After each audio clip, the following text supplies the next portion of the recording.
Nick, we got a surprise guest on here with us. Nobody ever would have guessed who it was. The one and only SipCyber gal. All right. Hey, Jen. Heidi ho. Nick's in town. You're here. We had a good game night last night. So what did you think, Nick? What were you, was it what you expected? Last night, game night? Yep.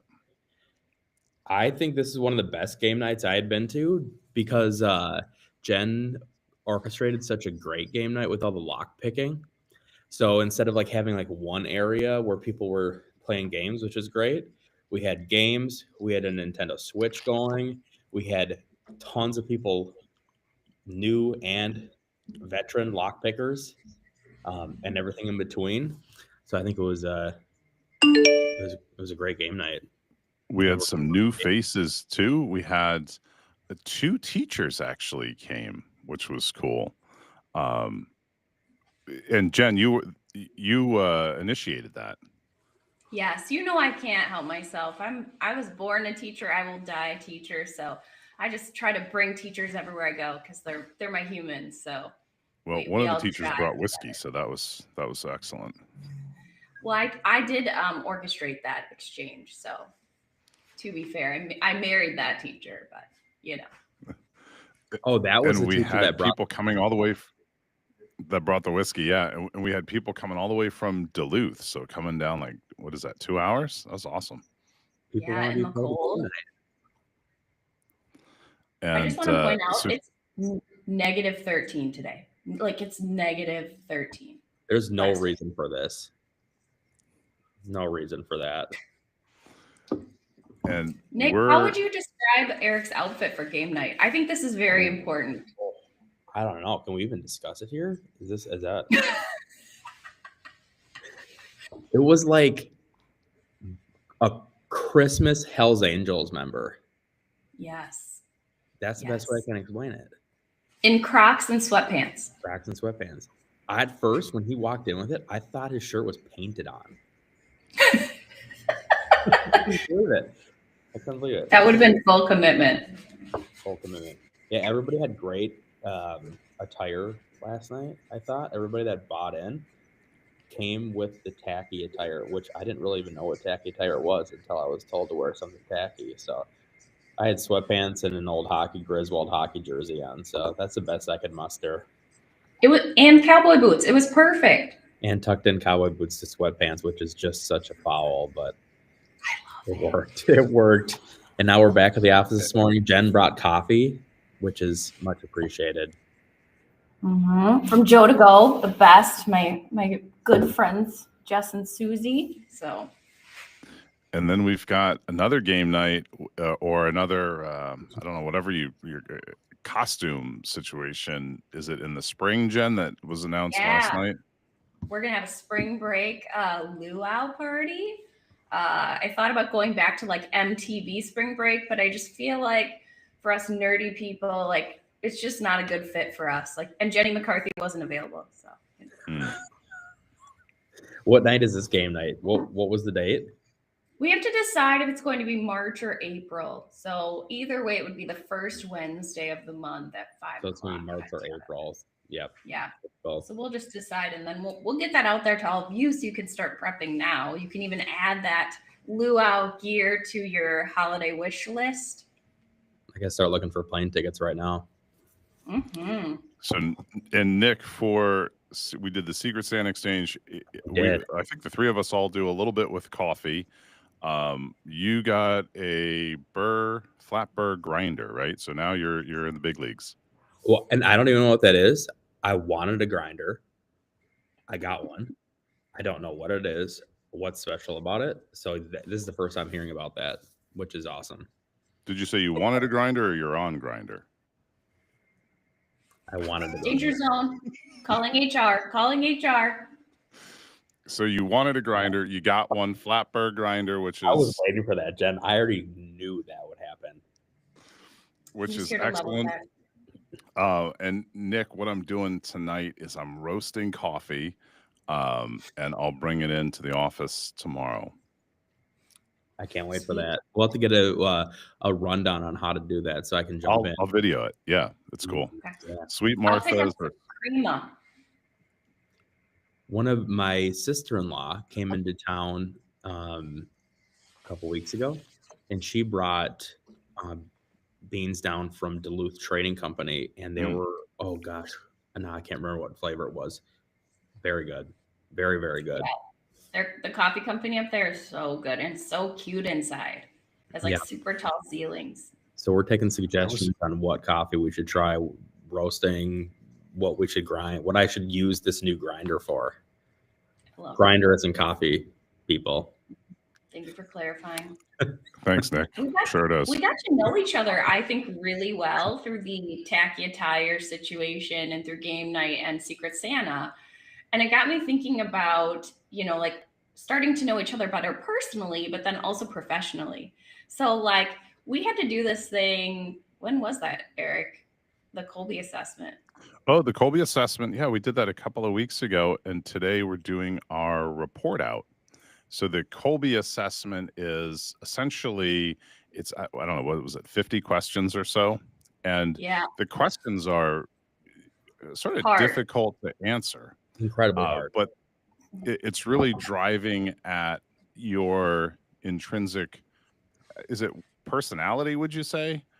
But at the end of the test, you get 4 numbers, and those numbers are where your energy is in the day. And it's, you know, this is not like, you know, Eastern philosophy energy. This is like when you want to work on something, are you the type of person that is just like you get an idea and you're just ready to implement, or do you do a lot of research? So one of the guys on the team has the first number is around how much research or how methodical you are, like, you know, really careful, process oriented planning.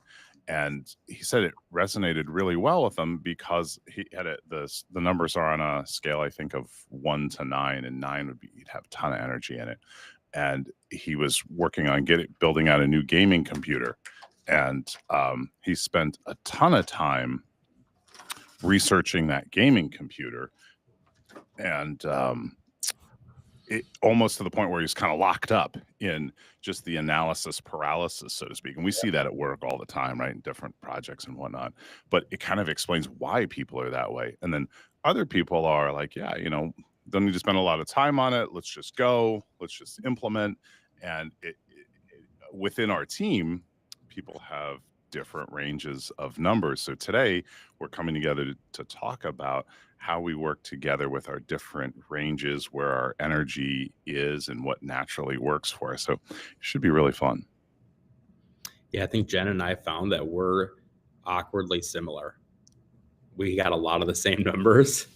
And at first I think I was like, what are, you know, when I was going through the test, that test threw me for a loop. I felt like I could have answered the question so different, and it makes you nervous.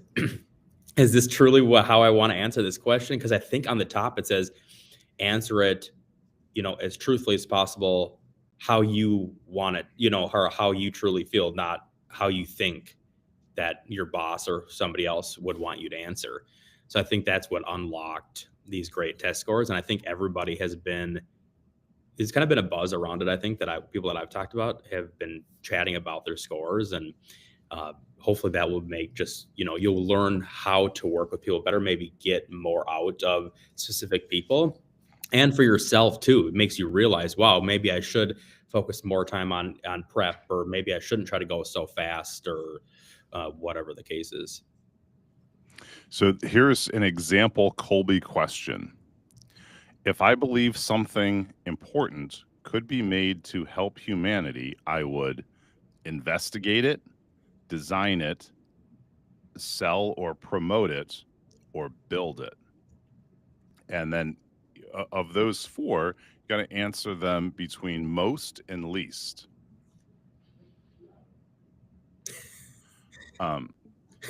So it's, we have second special guest here today too. It's how you, like, where would you rank those? So there's, I don't know, 50 of those or so, and then you get your numbers out of that. So after today's session with the group, I think we're going to have some small breakouts with smaller teams that get together and do a workshop, go through that with the facilitator. And then there's 2 other assessments. Some folks have taken it. I think, Jen, you did the Clifton Strengths assessment, and then another one is the print assessment. But we'll learn more about those today, and we could bring that back next time. Jen, I think you're muted.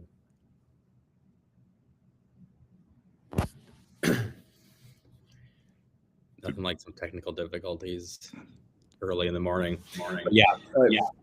I think we're excited to do that. I think more into the smaller groups, because I had not taken a test like this before. Mm-hmm.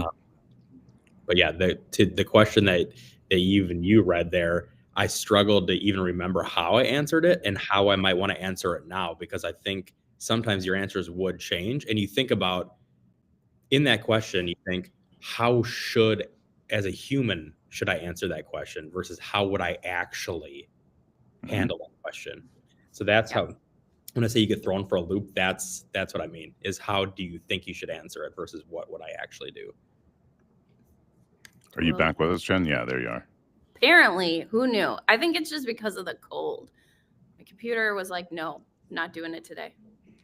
I'm reading -8 on the computer right now. So since you're both here today, yep, should we go for a little flight? No, it's too cold. I would go.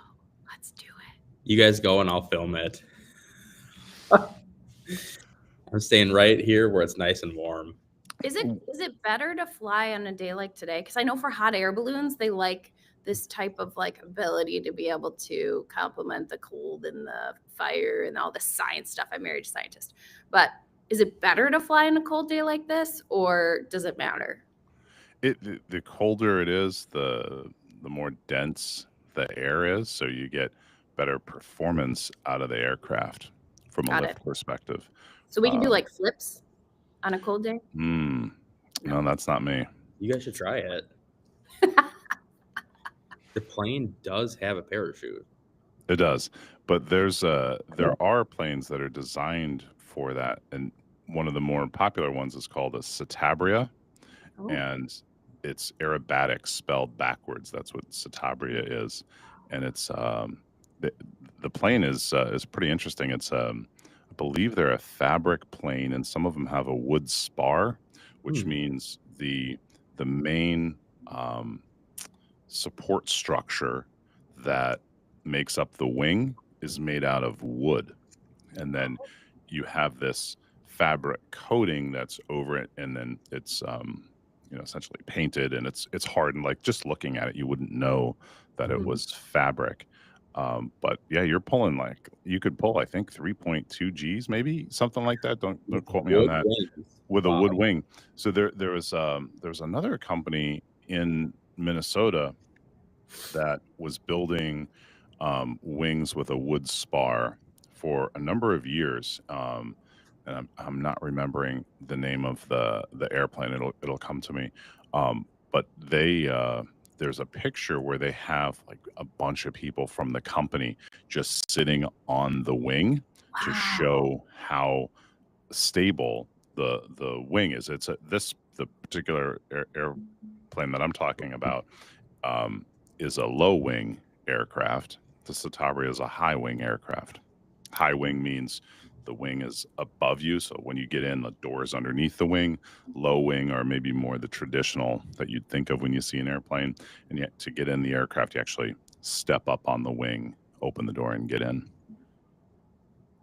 I think this is super cool. I think I need to look up more about this, because I think so often about like unconventional materials that we use that end up being incredibly powerful and incredibly strong. So I think I need to look into this, because I always am so curious about, like, hot air balloons fascinate me, right? Like this piece of fabric and fire and a basket, like things that should not really go together. And like the I know that there's science, but like the magic behind that of how it all has to work perfectly for this event to occur, and the strength that occurs within those devices, or that I just think that's so cool. When I got out of college, I and actually during college, I had a summer job working for a hot air balloon operator, and I was doing the website for them. And then I got to go up occasionally on some flights, and then I ended up was on the crew team for them, where basically it's like the chase team. So you go out, you set up the balloon, you got to get up like at 4 a.m. to do this stuff, because the wind is the lightest in the morning and in the evening, which is why you would typically see hot air balloon launches in the morning and in the evening, because the sun heats up the ground. And we can go into a whole science thing about where wind comes from, but before you have that solar radiation, there's not a lot of wind, unless you're talking about pressure differentials of high pressure and low pressure and all that. But anyway, so on a nice day when you can launch the balloons, you get up real early, you go out to the site, and then you lay the balloon out and clip the fabric part of the balloon to the basket. The basket's on its side, and then you have these really big fans, and there's 2 people that hold the mouth of the balloon open, and then you have these gas powered fans that blow air into the balloon. And then once it's about maybe half or 3/4 the way full, they light the fires on the balloon, and then as that hot air is blasted into it, it actually stands up, and then they continue to heat the air and load the passengers. And the one that I crewed for, they had 2 balloons. One was a 12 passenger. It was like a 240,000 cubic foot balloon. I think the other one was maybe a 180. I think it held like maybe 8 people. I might be getting the numbers wrong, but inside that basket, there's little compartments, and you stand in those compartments. Maybe there's 2 or 3 people per compartment. The pilot is on one of the ends. They've got 2 propane tanks in there with the pilot, and then actually that one had 4. And the pilot then is controlling the fuel burn. So this one was a 2 burner setup, and the pilot's responsible for how much fuel is left, and the safety around all of that, and it controls the ascent of the balloon.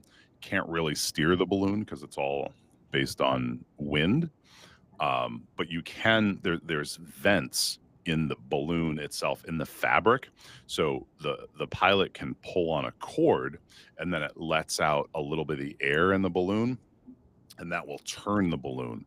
So sometimes you'll see balloons that are that have different shapes, like Mickey Mouse or whatever. Some will have a banner on them for advertising whatever it is, and that's how the pilot can do some a little bit of steering with those vents, but mostly it's just to turn the balloon. And then once the balloon's in the air, the team on the ground is following the balloon. So when I was doing it, it was in Lancaster, Pennsylvania, Lancaster County, and which is Amish country. We would just be going all through different air. Like you don't, you're not really following GPS. You're just in the crew vehicles following the balloon. So you have a truck with a trailer, and then since what we would do is we would go up for an hour and a half. So the first group would go up for a half hour, and the crew team is following that balloon. Balloon lands, the half hour people get out, and then either the hour people get in, depending on how many people had purchased what ride, or you swap out another half hour group, and then the balloon goes back up, and then you're following it all through the countryside. Sometimes it's landing in a cornfield. Sometimes the corn's not taken down yet, and got to give the farmer a couple bucks. But it was all all very interesting. And Nick, I know, from a safety perspective, maybe a That's little what I was apprehensive thinking about. of these things. I've only had a couple of incidents in the balloon where it's like, oh, this is interesting. And that's all related to wind and power lines. Yep. So obviously power lines very bad with any sort of flying craft, but when you're coming in for a landing, and you've got your field in sight, you can't really do a lot of steering.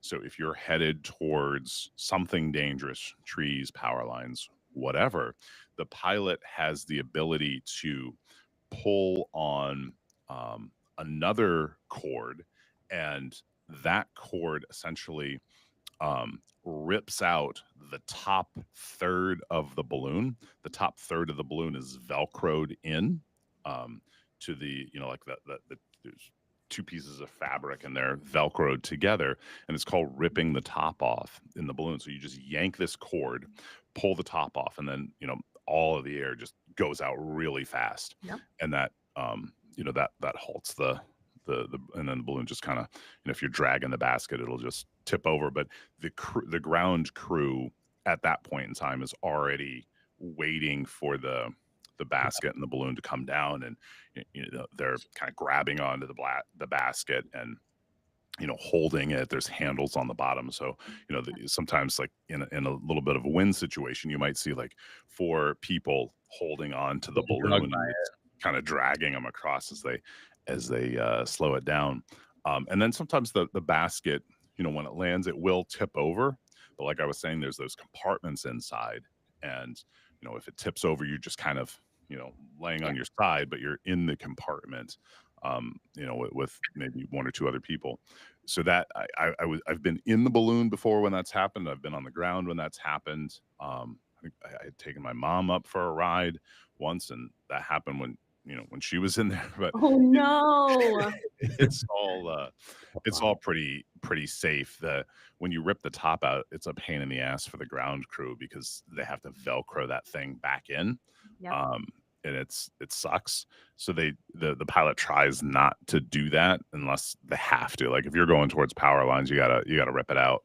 But otherwise, they can vent the top of the balloon by that's how they control the descent, is you just pull on a cord and essentially sucks in the top a little bit, and the hot air can escape out, and then the balloon comes down. So the pilot's really controlling how much hot air is in there. Like, are you using that to come down, or are you just not putting as much fuel into it? So it's pretty cool. Yeah. I've never been so educated on hot air balloons in my life. Well, you should come back in February, Nick. I know how much you love the winter, but in February there's a festival in Hudson called the Hot Air Fair, and they have I want to say they have 30, maybe it's less than that, but it's so many balloons, and so it's in the school field, and so all these balloons get set up, and when the conditions are perfect, they just launch and they just pop and keep going, and it is so incredible to see.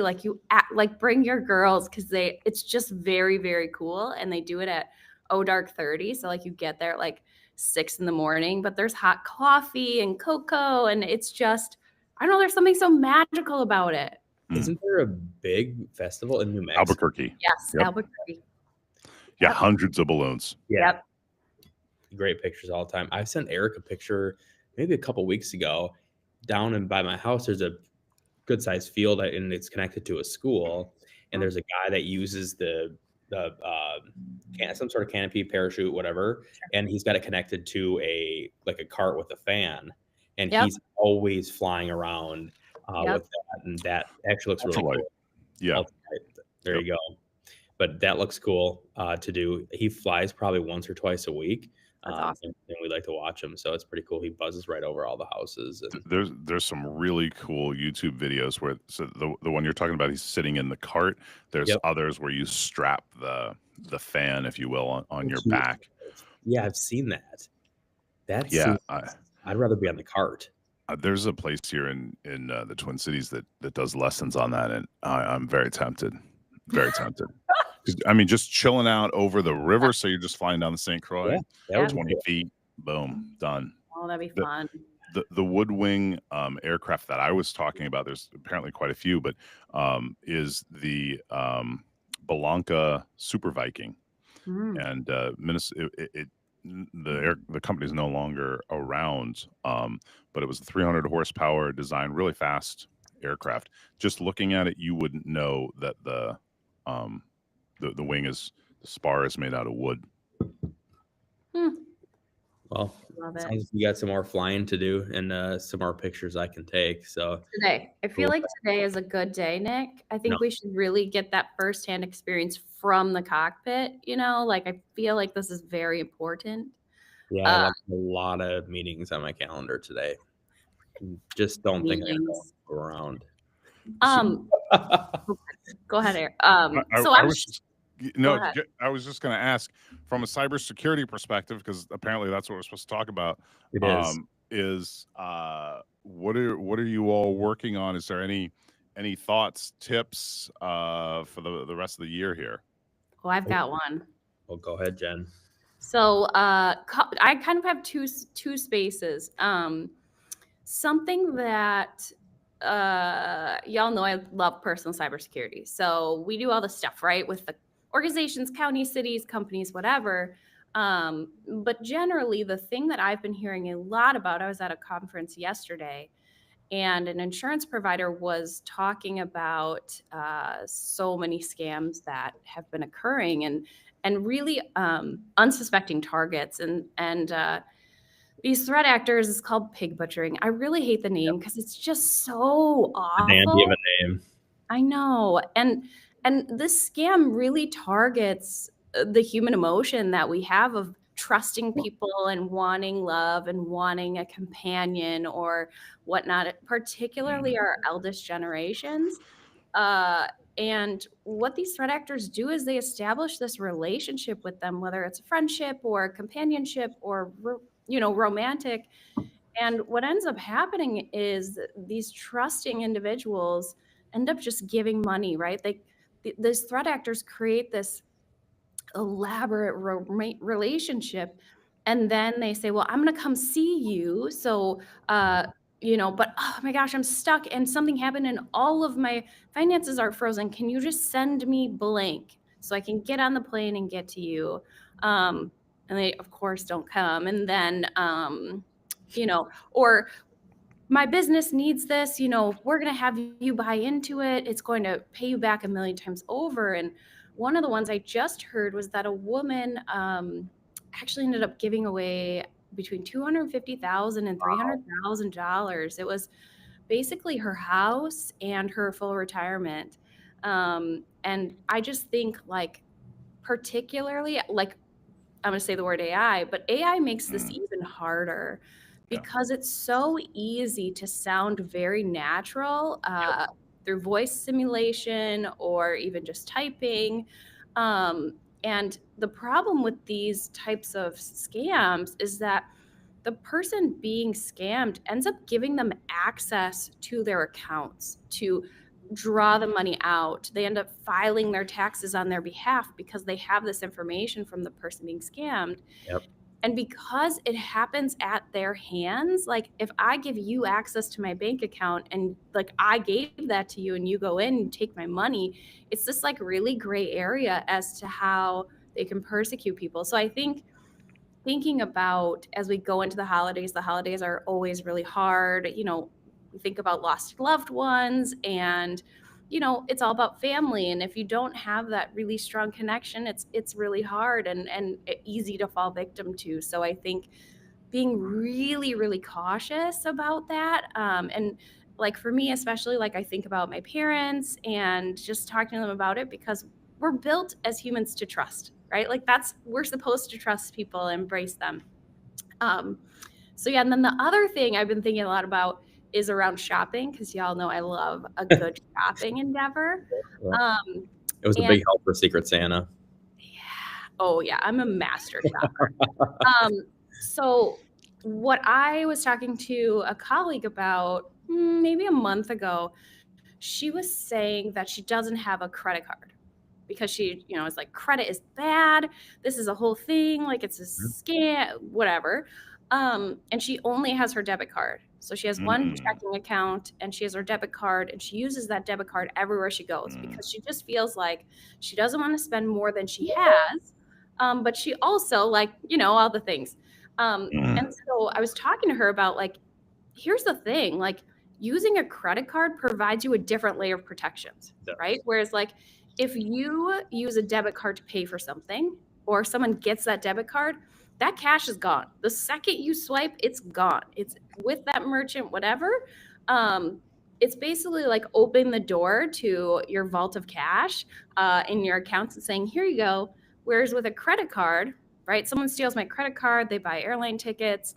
The credit card company will intercept some of that stuff, and there's a different layer of protection. So I would just say, like, as much as y'all can when you're shopping, like, have a low limit credit card, right? If your kids are new drivers and going to college, like, get a low limit credit card that they can just spend within, build up their credit, and not lose everything. So, like, I would say those are the big things, huge things. But that's just me. It's a great tip, Jen. It's a great tip. Use a credit card instead of your debit card. Absolutely. Which sounds so crazy, right? Like, but.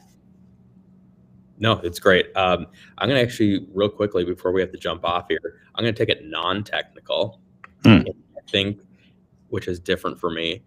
But what I was thinking about is advice that I've been really diving into for myself, too, is investing in your leadership capabilities. Read a book, pick up a book about leadership, invest in your leadership. And I think where a lot of people, especially early on in their career, they think that they don't need to invest in that yet because they're so early on and they work with leaders. And I understand. But reading a good book, like I'm going through one now called Trust Matters. And that's a great book to get started in those areas and building trust with others. And I think it teaches people, and you don't have to be in our industry, to read this book. It crosses all industries, but it can teach you how to galvanize relationships outside of your organizations. And for people like us that cross many lines of business within an organization, it's a really good tactic and tool to have in your toolbox to be able to have conversations up and downstream. And I think that starts with leadership too. So when you've got time off in these next couple of weeks, I encourage you to grab a book, listen to it on tape, and focus maybe on leadership. Listen to it on tape. I love it. Drive ahead of me this weekend, so I'm going to be diving into a few more books. Yeah. I think mine is around being present this holiday season, and we've all got devices that will notify us for a variety of reasons. And I would say turn off all those notifications. You're not a trauma surgeon. You're not going to be saving a life in the ER. You don't have to go anywhere. You are. If you're listening, cool. We want to talk to you. You should call us. But when I get probably late at night next week or next 2 weeks, I'm going to be like, Eric, be present. Exactly. But it's not about not getting the text. It's about turning off the notification. So you're in the middle of a conversation with your family, and then somebody texts you. You don't need to stop and look at it. You can be present in your current conversation without all of the distractions. So for the last, I don't know how many years, I don't have any notifications on unless you're like one of 4 people in my list, and only then will I get a notification if there's a phone call. So I go through my life at work and my personal life with 0 text notifications. Like if you send me a text, I don't know it until I choose to look at my phone and look at the text. But that was the only way I was able to just not go crazy, because otherwise every 5 minutes I'm getting an email, a Teams, a text, a call about stuff that really it might be important, but it's not urgent. And over the Thanksgiving holiday, we had a P1 security situation that I was P1 involved being, like, with. Very, very bad. Like at the top. And I get called in for these things, but I was actually at the Thanksgiving dinner when this was going down, and like right before we started eating, looked at the phone. Okay, yeah, we have a situation. And then after the meal, I went back, looked at it again. Okay, yeah, I got to go. This is happening. I got to get engaged. But I was able to be present, and it's really hard because like, oh, what if my kids, blah blah blah blah? What if my wife, husband? What? No, you don't need it. You can live your life without that constant barrage, and it actually is a stressor. Like if you're sitting there and you're getting those constant either vibrations or dings or whatever it is, or phone flashes, it's just not good, not healthy. Yeah. I'm taking that advice. I'm turning everything off. Turn it off. Yeah, try it. I love that because I think we are very technical people and we want to be super responsive and everything feels That super is it. Exactly.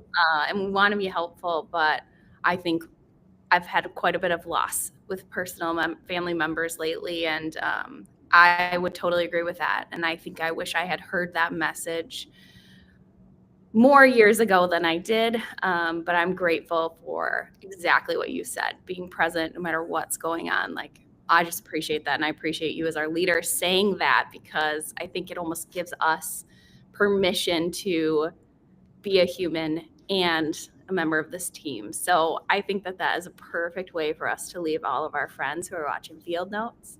Yep. I would say the one piece of advice is listen to our podcast, check us out. We've got the Audit, we've got SipCyber, so much fun. Just, check it out. Turn it on in the car or just put your headphones on, get under a blanket and just listen up. But I think that Eric and Nick will be back in January. Talk to all of y'all about all the cool things. If you have questions, don't hesitate to reach out. We're on LinkedIn and Instagram, Facebook. But I'm really excited to be here. Thanks, y'all, for having me. Appreciate it. Thanks, guys. Have a great day.